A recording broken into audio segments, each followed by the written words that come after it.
Thanks to the blessed pulse of adrenaline, the more life-threatening the situation, the less frightened she felt. It was only afterwards, once they were safely back in their compound, that she found herself trembling and nauseous, realizing how close to death she had come. Now that they were so nearly home and safe, just not quite, she found her stomach churning. But it wasn't the fear of a mid-air collision or a crash landing.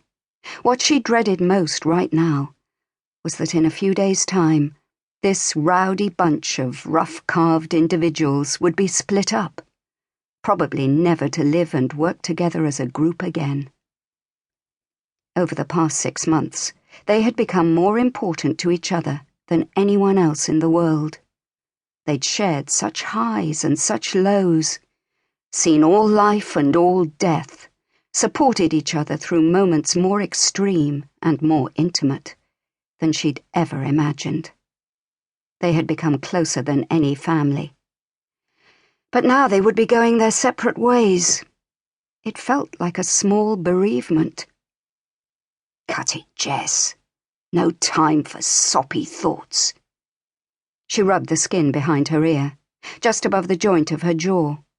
There used to be a little gingery curl there, which ever since she was a little girl she would fiddle with, unconsciously trying to straighten. The curl had fallen victim to the military barbers, but it would grow again soon enough. Joining the army was only ever intended to be a short-term thing, something to get out of her system, to clear herself of guilt about James, she told herself.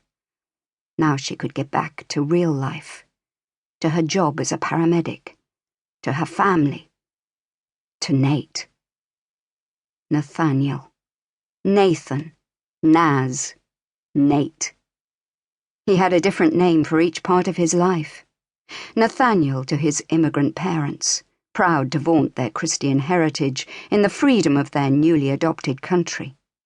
Nathan to school friends, who couldn't have cared less about his origins or the colour of his skin, so long as he was on their side in any sports team, which was usually a guarantee of winning. Naz to his workmates and drinking pals. She loved the fact that he enjoyed being one of the boys.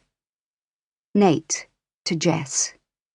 The name she whispered when they were in bed together, as she marvelled at the length of his limbs, or stroked his skin, soft as a child's, and deep chestnut brown, except where it glowed almost blue-black from exposure to the sun.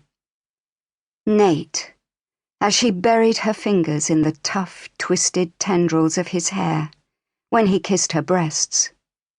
Nate, as they made love, and in that tumbling ecstasy of relief that sometimes left her crying with joy. The first time she took him to Suffolk, she'd glimpsed the two of them in a brief snapshot reflected in the window as they waited on the doorstep of her parents' house. Perhaps it was just heightened awareness, a level of anxiety about this meet-the-folks moment. But she realized for the first time what a dramatic contrast they made.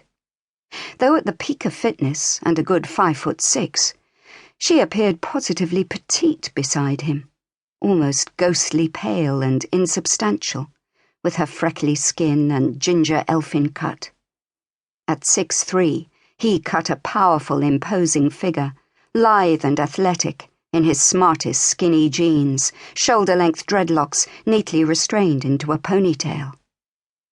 As they'd negotiated the sluggish traffic wending its way to the seaside that day, he had asked tentatively how she thought her parents might react. "To, you know," he'd said, leaving the word unspoken. She hadn't told them in advance, she said. It seemed superfluous. The difference had barely entered her consciousness after the first few days of their relationship. So they'd probably be a bit surprised, she warned him, for the sole reason that there were very few non-Caucasians among their friends, if any.